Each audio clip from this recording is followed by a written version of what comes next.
And I thought, I hope I haven't ruined it. Well, it would have probably been about 15 minutes later when I brought my plate back that I actually just noticed one of the dials on the stove was turned around to quarter. And I thought, that's odd. It wasn't even the element that I'd turned on, but guess what? It was the element that I'd laid the tablet and the phone on. So the very first thing I did was like, how did I do that? And then I was like, oh, thank you. I am so grateful that I, picked up that tablet so that it didn't get cooked and broken. And so grateful that I saw it so I didn't go to sleep and it be on all night. I don't suspect it would have caught fire to anything. There wasn't anything close to it. But I would have been horrified at the waste of power because that's me, right? Anywho, so I can look at the absurdity of things, the stupidity as being, how crazy is that? Really? Seriously? And yes, it could have been serious. And so I just simply say I must actually be a little bit more mindful again around those things. I have to be a little more mindful and careful with things now. I never did have to be quite so much, but yes, now I do. So I just don't make a big deal of it. I actually trust Spirit and my ancestors, loved ones in Spirit, to kind of alert me to anything I've done that's dumb or silly. To protect me from myself is what I ask. So I have manifested and created this. Please protect me from myself, my mistakes, and from hurting myself. And it works. It absolutely works. So whenever you can feel a bit more lighthearted, if you can feel any kind of joy, any kind of happy memories, it puts your power into motion. So you are your source. You are your powerful self. And, we are hidden under uncertainty. We're hidden under all kinds of blankets of anxiety and stress and lack of confidence, lack of self-esteem. And our power is just lost, overwhelmed. So this also says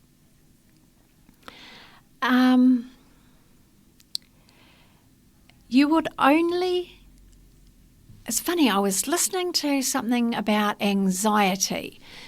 So anxiety is when you go to that top part of your body, your head. So if you are anxious, you are in your head. And when you are in your head, you are experiencing separation. Anxiety equals separation. So separation from what? So we know that if we're separated from a partner, we have anxiety. If we are if we don't have our work in front of us, but we know we have a job to do, often we get anxious about it, particularly if it's important. So we're in our head about it. But we are separated from the thing that we are anxious about. We are separated from our power and our source that resides in our body at a deeper level. And in our torso, okay? So that's in your body. Lower down in your body is your sense of self, your sense of confidence, your absolute knowledge of everything and everything, because you do have that within you. You can connect with that any time that you like by just going in and going deeper and by waiting and by feeling. The moment that you go into your body, your anxiety disappears. If you keep your anxiety and go into your body, you're not really in your body. So in your body, let's just say this. If you were to sing a song, if you were to hum a tune, if you were to listen to music and get carried away with sounds of the music, the anxiety disappears. If you are anxious and you simply play music in the background, you can still be anxious because you haven't involved yourself with the sounds of the music. The sound of the music, the vibration of the music negates, neutralizes, gets rid of anxiety. So anxiety is all in your head, and we know it's all in your head. It is, but it's where we stay without consciously being mindful of the fact that we are choosing to stay in anxiety by choosing to stay and focus on that part of our body being our head.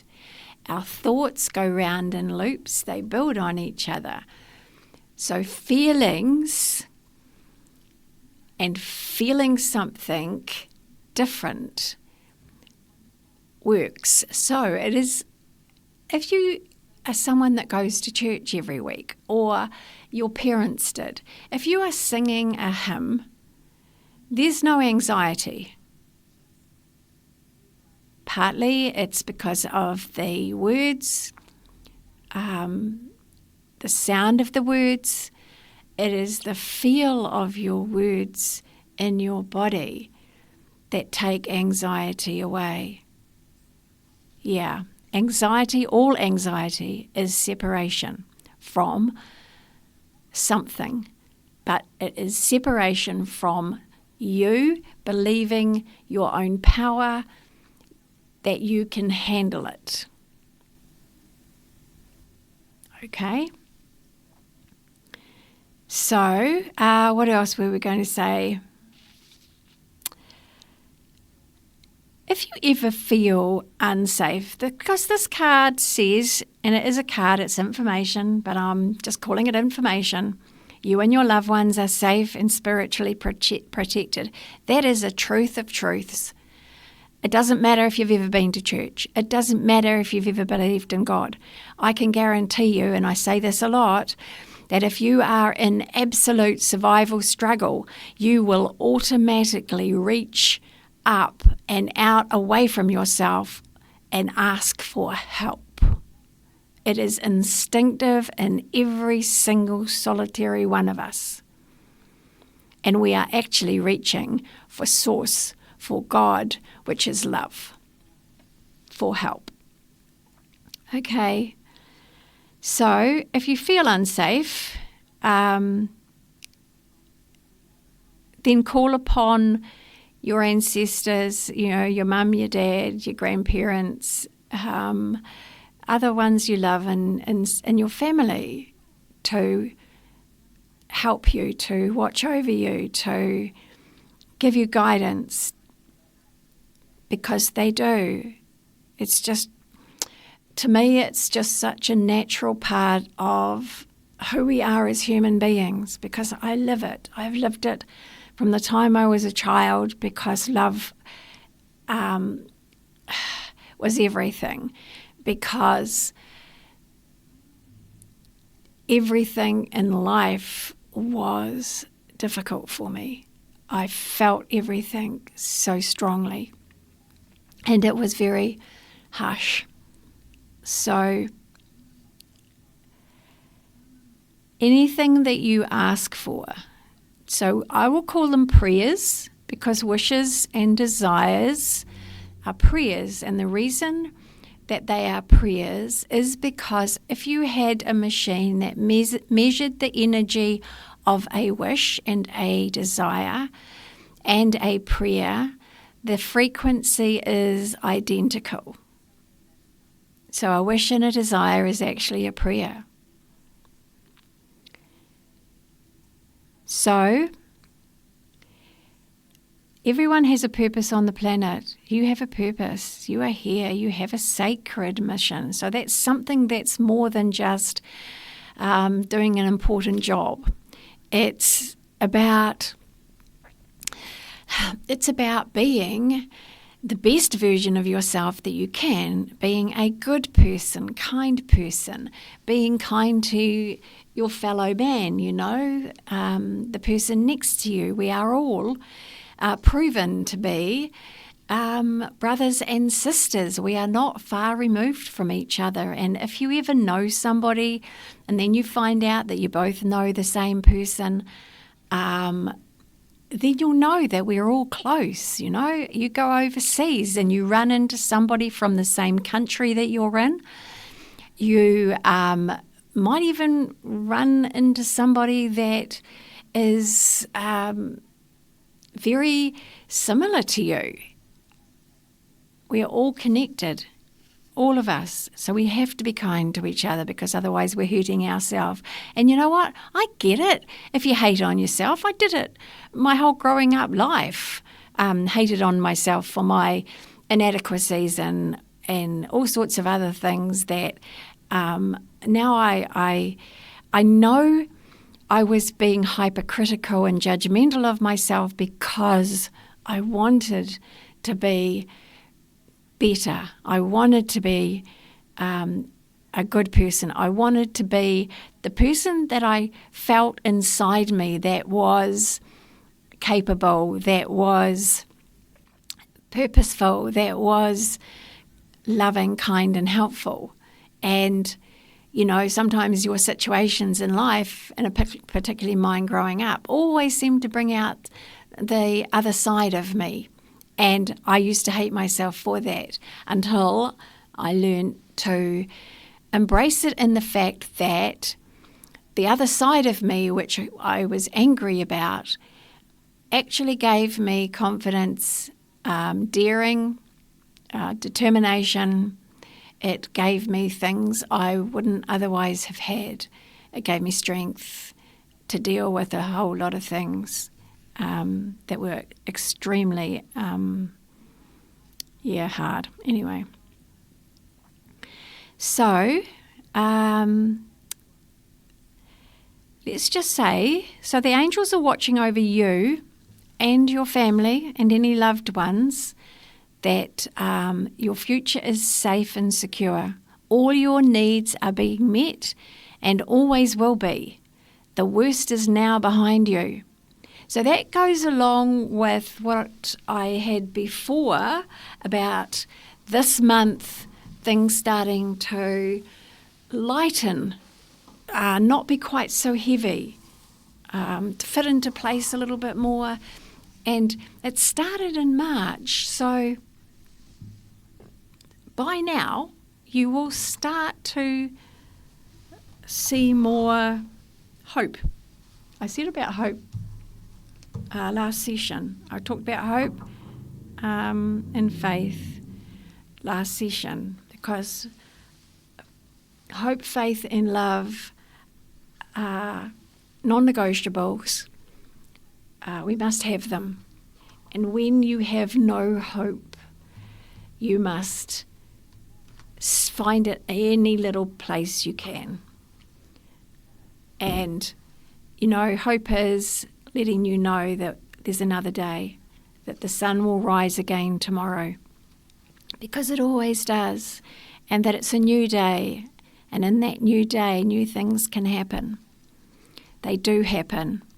And your life, if it has been difficult, can turn around in an instant.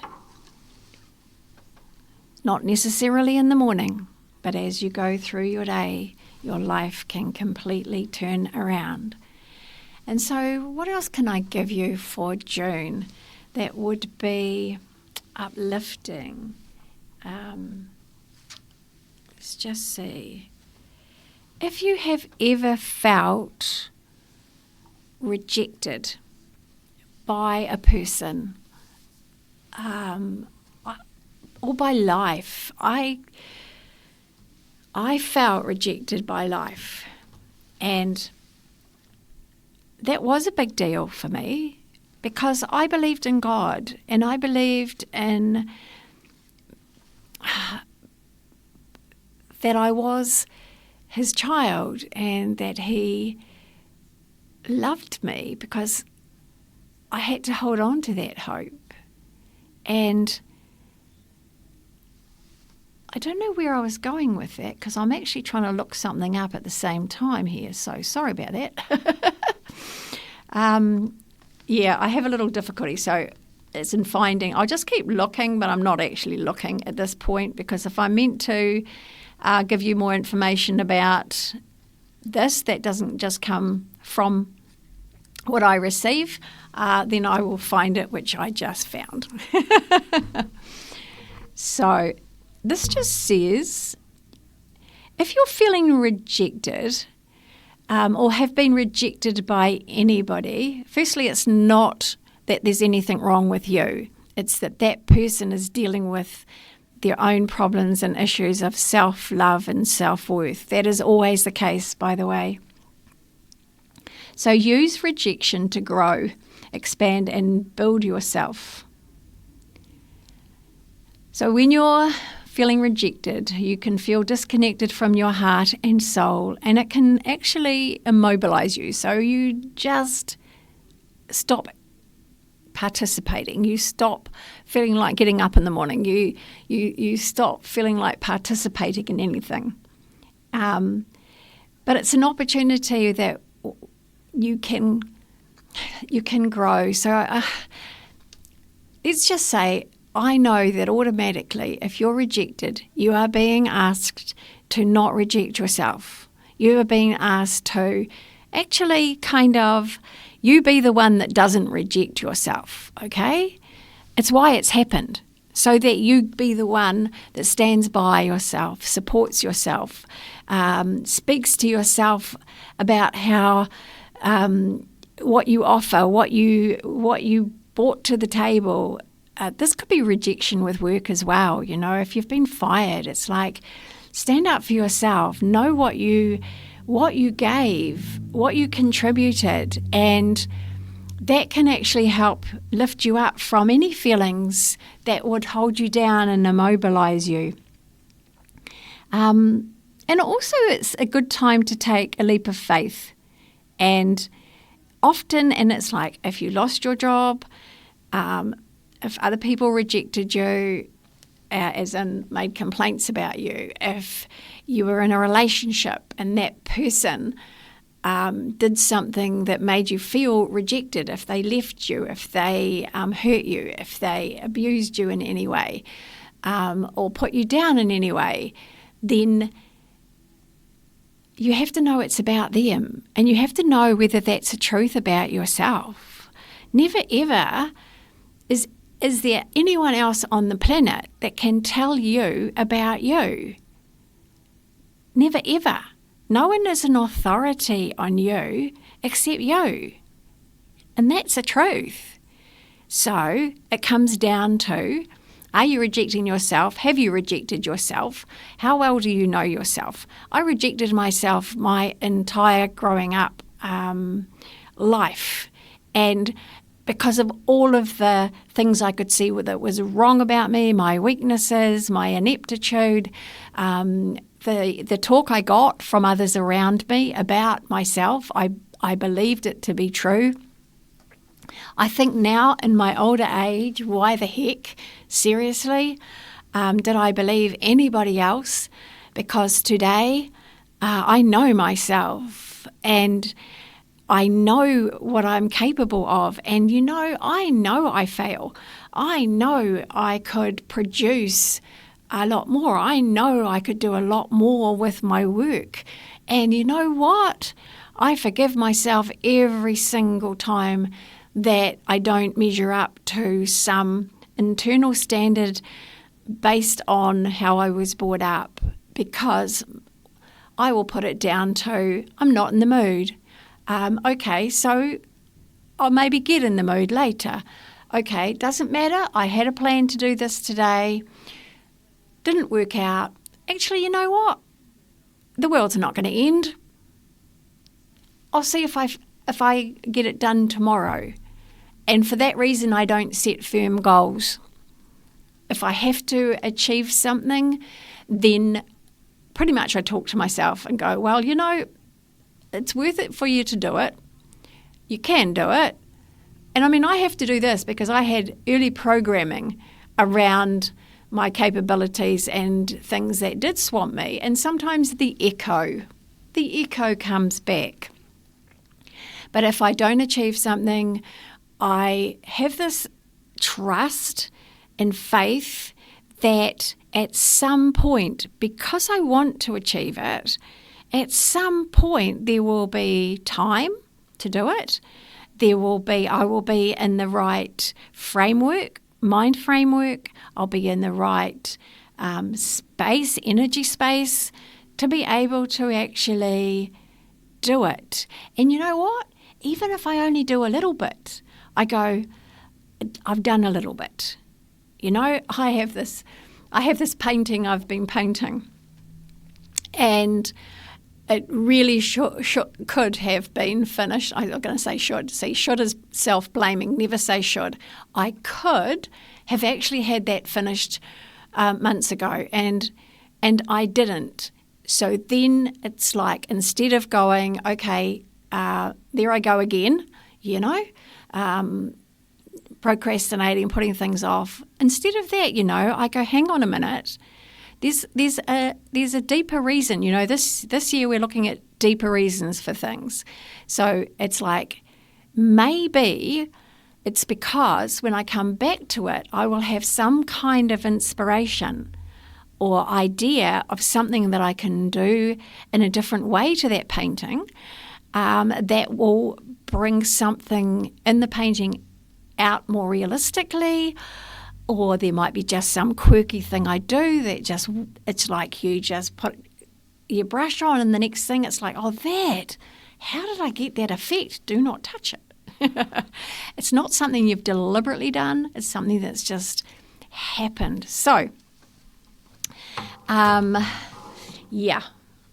So self-love is a key thing. I've just picked that up. Your entire life purpose starts, step one, with learning to love yourself for all of your weaknesses, all of your ugly bits, because every single part of that has helped you in some way in your life. And all you actually have to do so that it doesn't become a problem is acknowledge how that's helped you. I've talked before on the radio about anger. That was my biggest, scariest thing was anger. I could only see it as destructive. And I actually asked the universe, God, heaven, source, love, how can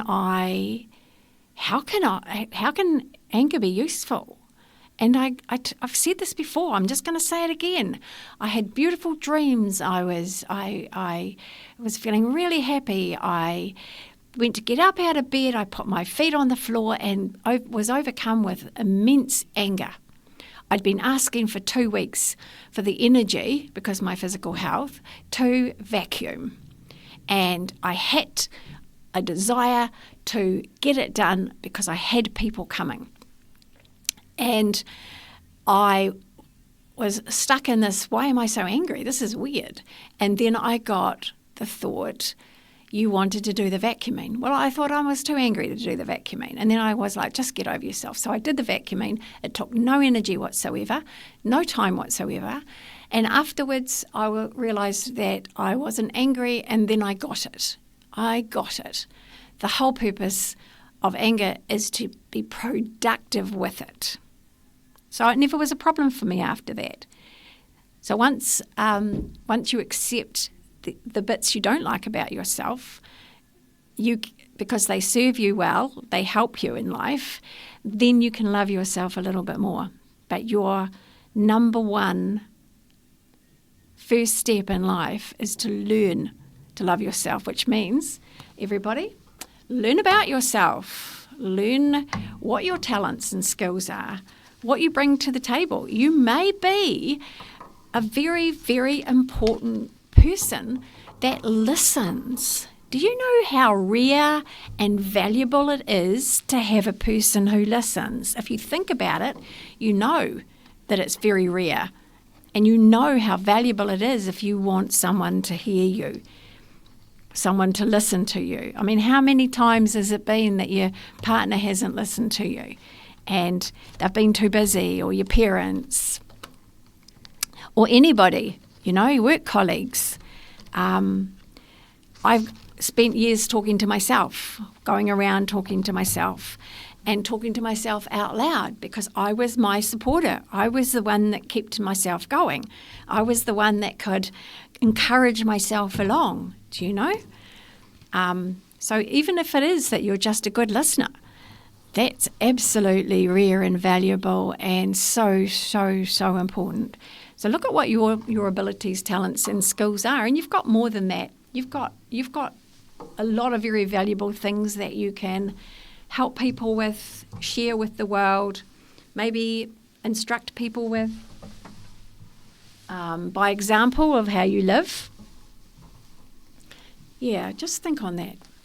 So we have been with Radio Hawke's Bay. This is your community radio. We are very, very lucky, blessed to have Radio Hawke's Bay as a means for communication and contact. If you would like to come and see me, my name is Gaeil. I do spiritual sessions. I do personal life coaching sessions for actual physical situations and problems that you have as a guiding hand. I have also other abilities that help me to tune in to other people who have passed over. There are a lot of things that I do and that I will be doing more of. So if you want to, I do have a YouTube channel as well, which is Radio Hawke's Bay is one of them. And then there are other things under my GG Gaeil. Gaeil is spelled Gaeil.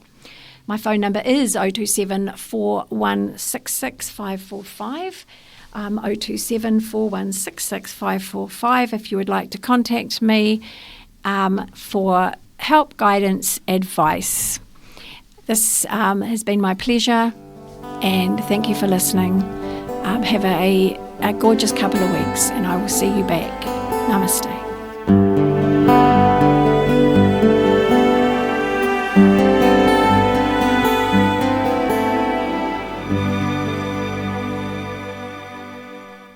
This program was produced by and first broadcast on Radio Hawke's Bay, your community access media station. Thanks to New Zealand On Air for making this type of programming possible.